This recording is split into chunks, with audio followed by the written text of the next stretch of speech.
तो दोस्तों कोविड-19 के चलते हुए लोगों की लाइफ में स्ट्रेस इतना ज़्यादा बढ़ गया है कि उन्हें लगता है कि उनके आस-पास सभी जगह पे इन्फेक्शन मौजूद है और है भी है, पर इतना ज़्यादा भी नहीं है कि आप इतने ज़्यादा स्ट्रेसफुल हो जाओ कि आपकी इम्यूनिटी आप इतना ज़्यादा लो कर लो कि आपको ही सबसे पहले इन्फेक्शन आकर पकड़ ले। और दोस्तों ये सही बात है कि हम बहुत सारी चीज़ें ले रहे हैं, विटामिन सी ले रहे हैं, विटामिन डी ले रहे हैं, ज़िंक ले रहे हैं, साथ में हम लोग ओमेगा 3 ले रहे हैं, एक्सरसाइज कर रहे हैं, मेडिटेट भी कर रहे हैं और ट्राई कर रहे हैं कि हम वैक्सीनेट भी हो रहे हैं। पर अगर हम अपने स्ट्रेस लेवल को चेक में नहीं रखते, ओवर थिंकिंग को चेक में नहीं रखते, रेगुलरली अगर हम वायरस के फियर में ही रह रहे हैं, हर जगह हमें लग रहा है कि वायरस है, क्या हम इन्फेक्ट हो जाएंगे, क्या हमारे फैमिली मेंबर सही रहेंगे, क्या इस वजह से हमारी हेल्थ के ऊपर कुछ इश्यू आएगा। तो प्रोएक्टिव रहने के बीच में और बहुत ज़्यादा स्ट्रेसफुल और फियरफुल रहने के बीच में डिफरेंस है। तो इस वीडियो में हम बात कर रहे हैं कि स्ट्रेस कैसे अफेक्ट करता है आपकी इम्यूनिटी को।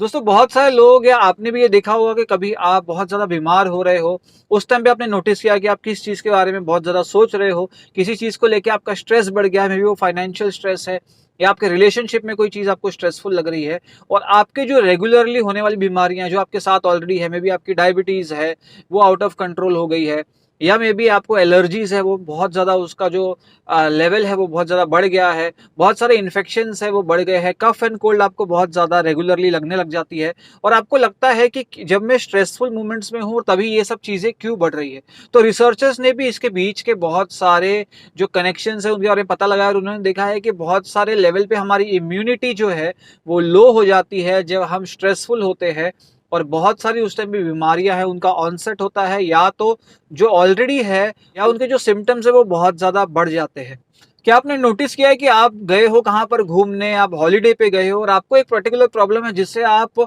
मोस्ट ऑफ द टाइम आप जूझ रहे होते हो, आप परेशान होते हो, मे बी आपको स्टमक का इश्यू है, मे बी आपको कुछ एलर्जीज है, पर आप जब घूमने गए हो, आप ट्रैवल कर रहे हो, आप एक होटल में चेक इन कर रहे हो, बीच पे गए हो, अच्छी लोकेशन पे गए हो, तो आपको लगता है कि आप 10 दिन बिल्कुल बीमार नहीं थे और 10 दिन आपका स्ट्रेस बिल्कुल भी नहीं था। और यूजुअली पुराने टाइम के डॉक्टर्स हम देखते हैं कि जब भी वो कोई पर्सन बीमार होता था वो उन्हें कहते थे आप हिल स्टेशन पे जाइए, आप हवा पानी चेंज कीजिए और इससे आपकी बीमारी ठीक होगी, क्योंकि उन्हें कहीं ना कहीं ये पता था कि जो वो बीमारी लेकर आए हैं वो स्ट्रेस बेस्ड है, वो साइकोसोमैटिक है, उसका कोई साइकोलॉजिकल रीजन हो सकता है। इसलिए अपना हवा पानी चेंज करने के लिए वो कहते थे या कहते थे कि आप एक अच्छे एनवायरनमेंट पे या पीसफुल एनवायरनमेंट में जाइए जहां पर आपको रिलैक्स फील हो और वहां पे आपके सिम्टम्स बहुत ज्यादा रिलीव हो सकते हैं। तो हमारी बॉडी के इम्यून सिस्टम का क्या काम है? उसका काम है कि एज अ बैरियर खड़े हो जाना आपके और इन्फेक्शन के बीच में। जैसे कोई फॉरेन पार्टिकल है वो आपकी बॉडी में एंटर ना कर पाए, उसके लिए मैकेनिज्म है बॉडी की। जैसे मे बी आप एक नॉर्मल ब्रश कर रहे हो और जब ब्रश करते हो और हल्का सा ब्रश आपके थोड़े गले तक जाता है तो आपको बहुत ज्यादा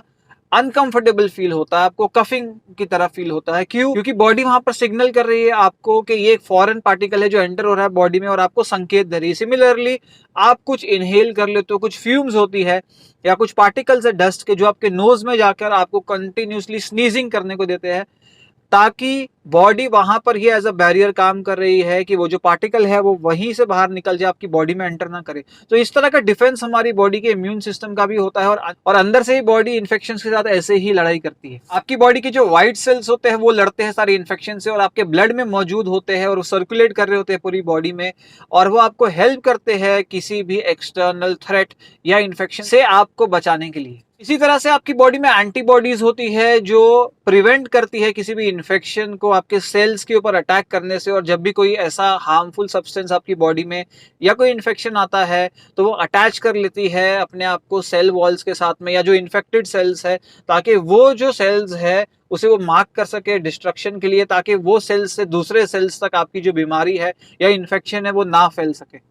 एक रिसर्च बताती है कि जब भी आपकी लाइफ में कोई स्ट्रेसफुल इवेंट होता है, जैसे आप एग्जाम देने जा रहे हो या आपकी लाइफ में कोई ग्रीफ का मोमेंट है, किसी को आपने लूज किया है या फाइनेंशियल इशू है, रिलेशनशिप में कोई इशू है या कोई पर्सन ट्रॉमेटिक इवेंट से जा रहा है, डाइवोर्स से जा रहा है, तो इस टाइप के स्ट्रेसफुल इवेंट्स के अंदर आपकी बॉडी के अंदर के व्हाइट सेल्स है और साथ में जो एंटीबॉडीज है उसकी मात्रा में भी बहुत ज्यादा चेंजेस देखे गए हैं। जब आपकी बॉडी में स्ट्रेस बढ़ता है तो आपकी हाइपोथैलेमस, पिट्यूटरी और एड्रेनलिन एक्सिस वो एक्टिवेट हो जाती है और आपकी ब्लड स्ट्रीम के अंदर कॉर्टिसोल जो हार्मोन है वो बहुत ज्यादा बढ़ जाता है। साथ में एपिनेफ्रीन और नोर एपिनेफ्रीन नाम के हार्मोन्स भी बहुत ज्यादा बढ़ जाते हैं। जब आपके ये वाले हार्मोन्स बढ़ जाते हैं तो आपके ब्लड के अंदर जो व्हाइट सेल्स का सैचुरेशन है, उसकी मात्रा है वो डिक्रीज होती है, ऐसा देखा गया है। कुछ-कुछ हार्मोन्स ऐसे जो बढ़ते हैं और आपके जो व्हाइट ब्लड सेल्स हैं उनके रिसेप्टर्स के ऊपर वो अपने आप को अटैच कर लेते हैं, जिसकी वजह से वो सही से काम नहीं कर पाते। और स्ट्रेस इनडायरेक्टली भी आपकी बॉडी को इफेक्ट करता है, क्योंकि जो लोग स्ट्रेस में हैं उनकी जो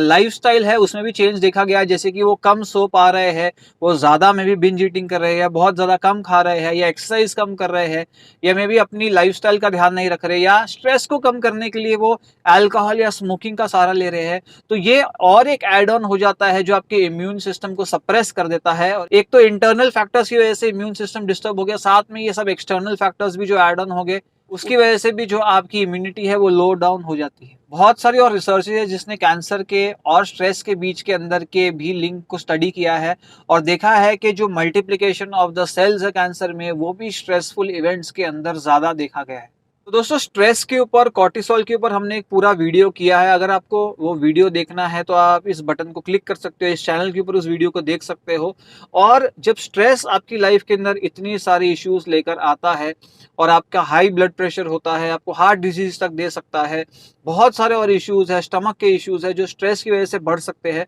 और ये सारे इश्यूज प्रीडोमिनेंटली हेल्थ इश्यूज ना होकर ये साइकोलॉजिकली क्रिएटेड जो डिजीजेस आप लेके आते हो अपनी लाइफ के अंदर, इसको आपको टैकल करना बहुत ज़्यादा ज़रूरी है। इसके लिए ज़रूरी है कि आप एक साइकोलॉजिस्ट या काउंसलर या लाइफ कोच जो आपकी लाइफ के इश्यूज़ के अंदर आपको एक न्यू पर्सपेक्टिव दे सके, या आपके स्ट्रगल्स के अंदर आपको एक सही गाइडेंस दे सके, या आपका स्ट्रेस कम करने के लिए आपको माइंडफुलनेस या मेडिटेशन या स्ट्रेस रिलीफ टेक्निक सिखा सके, आपको ज़रूर विजिट करना चाहिए। तो दोस्तों, ये वीडियो था इतना ही। अगर आपको वीडियो पसंद आया, लाइक करिए, कमेंट करिए, शेयर करिए, सब्सक्राइब करिए चैनल को और देखते रहिए लाइफ कोच।